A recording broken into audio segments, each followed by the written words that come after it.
Estamos de volta ao vivo com o nosso informativo. Nós vamos agora para a nossa entrevista sobre a análise sobre o mercado de trabalho aqui em Uberlândia, com o economista do CEPES da UFO, Marcos Godoy. Boa noite, seja bem-vindo aqui ao nosso jornal. Boa noite a todos. Vamos começar sobre esse balanço dos últimos dados que o CEPES da UFO, divulgou para a gente. O balanço, inicialmente a gente constrói mensalmente, um boletim analisando os dados de emprego em Uberlândia. Esses dados eles são construídos apenas com o emprego formal, que o Ministério do Trabalho fornece, uma vez que os empregadores têm que oferecer esses dados para o Ministério do Trabalho. O Ministério do Trabalho recebe, depois disponibiliza e a gente organiza e analisa o que tem lá. Então, entre admissões e demissões, a gente teve um saldo positivo, que são a criação de novos postos de trabalho, de 979 novos postos esse mês. Bem maior do que o mês passado, que deu 264, se não estou enganado. Bem maior, né? Bem maior. Isso reflete muito, o aquecimento para o fim de ano, A gente pode ver que a agricultura, que estava tendo saldo negativo até nos últimos meses, teve um saldo positivo esse mês, o que reflete essa questão do bioma cerrado, onde a gente está inserido, No cerrado, a gente tem um regime de chuvas bem definido, que começa em outubro e termina em março, geralmente. E é nessa época que é feita a maior parte da produção agrícola. Você tem alguma produção que é perene, como por exemplo café, mas a maior parte das coisas como soja, milho, são mais concentradas nesse período, onde você tem chuva, diminui a necessidade de irrigação, torna a produção mais barata. Então a gente já vê as pessoas sendo contratadas para esse novo ciclo agrícola que começa agora, E também a gente viu o comércio nesse mês foi o setor que mais empregou. Isso já indica que eles estão começando a se preparar para as vendas de fim de ano. Tem uma movimentação já, Isso, embora o grosso das contratações ficam para outubro e novembro. A gente usa os dados assim com 2 meses de defasagem, porque esse é o tempo que leva para compilar lá no Ministério do Trabalho. E falando em detalhamento e segmentação também dessa pesquisa, o que foi mostrado nessa última? Bom, nessa última pesquisa a gente vê a continuação de algumas tendências que já vinham, Como, por exemplo, o grande volume de emprego por parte dos MEI e microempresas. O MEI em si, ele só pode contratar um funcionário, mas as microempresas podem contratar até 8, se eu não estou enganado. Então, esse setor de empresas muito pequenas, microempresas, ele é o que mais contrata em Uberlândia e isso já vem desde o ano passado, pelo menos, Porque eu não tenho dados mais antigos aqui em mãos, mas pelo menos desde o ano passado. E também mostra um pouco do enfraquecimento do emprego nas grandes empresas. No entanto, o emprego nas microempresas ele costuma ter um salário um pouco menor. Eu não vou lembrar exatamente quanto, mas o salário médio de admissão das microempresas está em R$ 1.700 e poucos reais. Enquanto outras empresas maiores contratam por R$ 1.900, R$ 2.000 de salário médio de admissão. Também a gente pode ver que por setor, o setor de serviços vem muito forte, é o setor que mais produziu novos postos de trabalho em 2023 e também nos últimos 12 meses. Eu acredito que isso se deve muito ao crescimento da população, não consigo enxergar um outro motivo assim para. Então é o crescimento da renda da população e da população em si está puxando esse setor de serviços. Também a gente faz algumas outras análises assim pelas características. Com certeza, Assim. São muitos dados, Marcos? Sim, é um volume muito grande de dados, Quando a gente pega são cerca de 11 mil admissões e 11 mil demissões, Então a gente tem um universo bem grande assim de variedade de coisas para procurar. Em termos salariais, o que foi mostrado?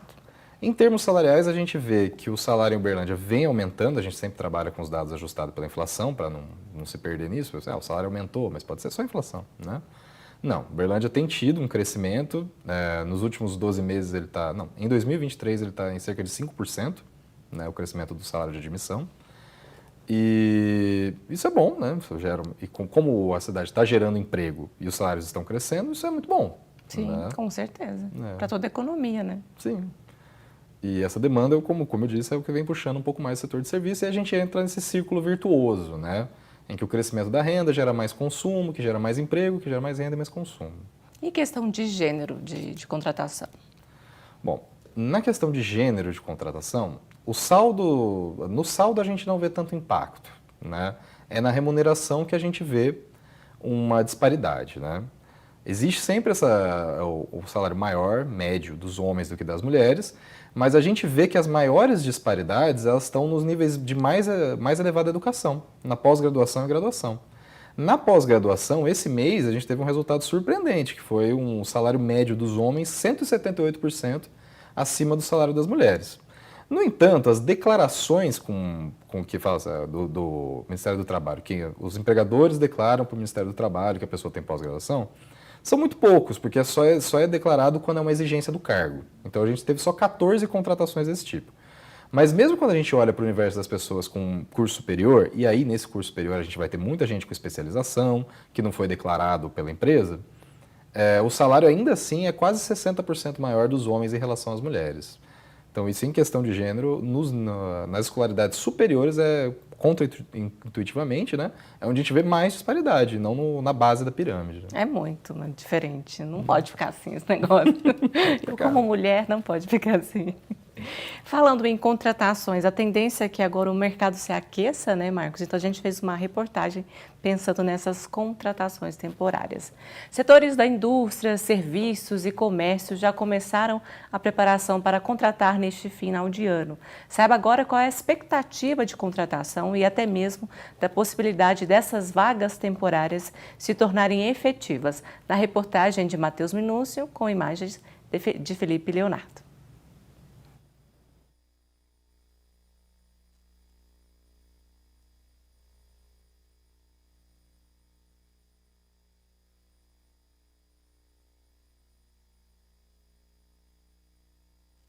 Crescimento de contratações no comércio de Minas Gerais. A gente tem um processo assim bacana que a gente seleciona, aí dá a oportunidade, os melhores desempenhos inicialmente são contratados, passa pelo processo, pelo período e a gente vai avaliando todos os pontos, né? Ao final, a gente faz uma avaliação, os melhores a gente aproveita, porque é importante para a gente manter profissionais conosco, assim, que tem um atendimento, que a nossa filosofia é um atendimento de excelência. Então, a gente está sempre avaliando todos os aspectos para poder garantir que o profissional que apresente essas qualificações fique conosco e contribua para o nosso quadro estar melhor ainda no próximo ano. Não é novidade que o final do ano impulsiona a contratação temporária no comércio. Neste quarto trimestre, a expectativa de crescimento é de 5% em Minas Gerais, podendo chegar até 30% em estabelecimentos como esse. Baseado na nossa expectativa de vendas, a gente projeta aí um aumento de 20% a 30%, e isso vai refletir numa demanda de contratação em torno de 6 vagas. Uma das vagas temporárias que foram efetivadas é a do Alisson, que foi contratado temporariamente há 1 ano, e há 7 meses já é efetivo. Ele conta que a dedicação é que faz a diferença nesse processo. Por eu já ter uma certa bagagem com o mercado livreiro, acabou que eu fui contratado por um período de experiência, né?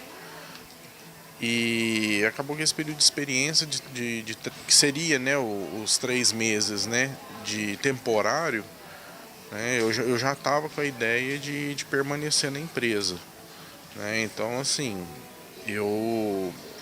a experiência com livros me ajudou muito, né?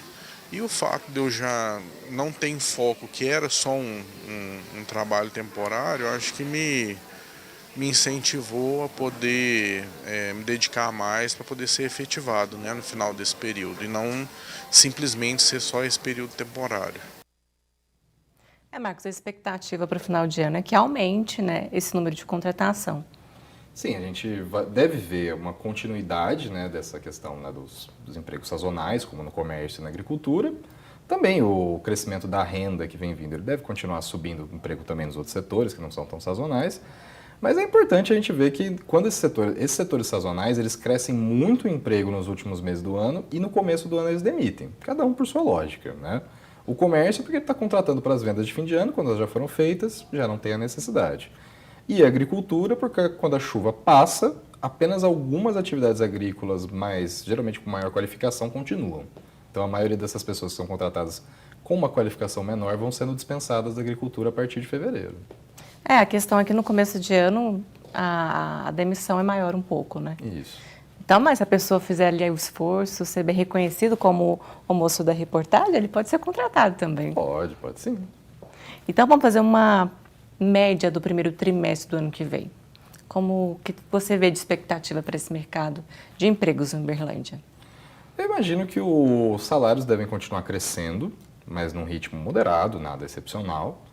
No entanto, o primeiro trimestre em Uberlândia, devido a essas questões sazonais, né, devido ao fato de a gente estar no Cerrado, ele vai mostrar um saldo negativo, não há muito o que se fazer. Então, o ideal é que as pessoas, né, quem tem condições, vai ter um trabalho temporário no fim do ano, guarde, poupe, né, porque essa poupança pode ser útil enquanto se procura um novo emprego nos primeiros meses do ano que vem.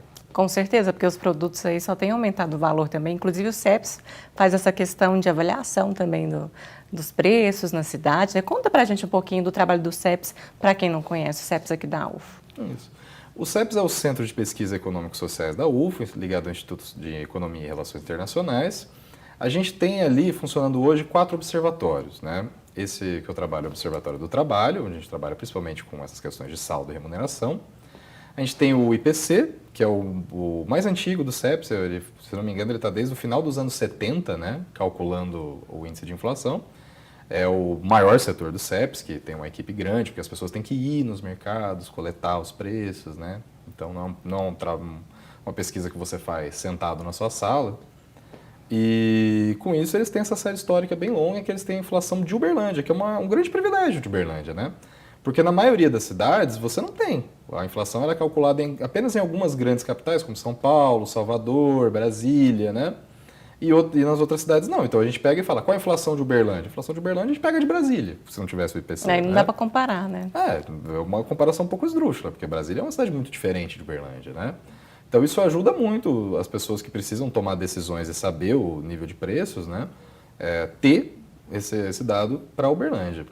Fora isso, nós temos também o Observatório do Comércio Exterior, né, em que se avalia, né, o comércio das que se chama de regiões intermediárias do IBGE, que são 3, né, a região de Uberaba, de Uberlândia e de Patos de Minas. Analisa-se dentro delas o comércio, o que essas regiões estão exportando, o que elas estão importando, para saber esse padrão, né, de comércio, com quais setores vendem mais, quais setores estão piores, né? E, por último, o Observatório de Finanças Públicas, né, que eles focam muito nas finanças municipais. Recentemente, eles lançaram um boletim deles, que é o boletim bimestral, que tem os dados das contas públicas de uma série de municípios, mas focado também em Uberlândia. Para comparar, né, eles analisam em Uberlândia e pegam municípios que têm entre 500 e 800 mil habitantes para poder fazer a média, né? Isso, para poder tirar essa comparação. Fala assim, beleza, Uberlândia é isso, mas e como são os outros, né? Esse também é um trabalho que tem, né, de grande valia, né, que permite para as pessoas fiscalizarem. E aí, como é que está? O Uberlândia está gastando bastante, né, bastando o que deveria aqui nessa área? Ou não? Né? Uma coisa que eles puderam avaliar, por exemplo, recentemente, é que o IPTU em Uberlândia, né, é relativamente mais baixo do que nas outras cidades. Então são, né, informações que são interessantes. Muito importantes, inclusive. E quando sai o próximo boletim do emprego em Uberlândia? O próximo boletim do emprego Uberlândia vai sair daqui a mais ou menos 30 dias. A gente não tem como informar precisamente, porque a gente depende de sair os dados do Ministério do Trabalho. Mas é uma média, gente. A periodicidade é a seguinte: todo mês a gente lança o boletim com os dados de 2 meses antes, que é o tempo que leva o Ministério do Trabalho para nos fornecer esses dados. Então tá bom. Muito obrigada pela entrevista e por todas essas explicações para a gente aqui hoje, Marcos. Eu que agradeço. Parabéns pelo trabalho de vocês também.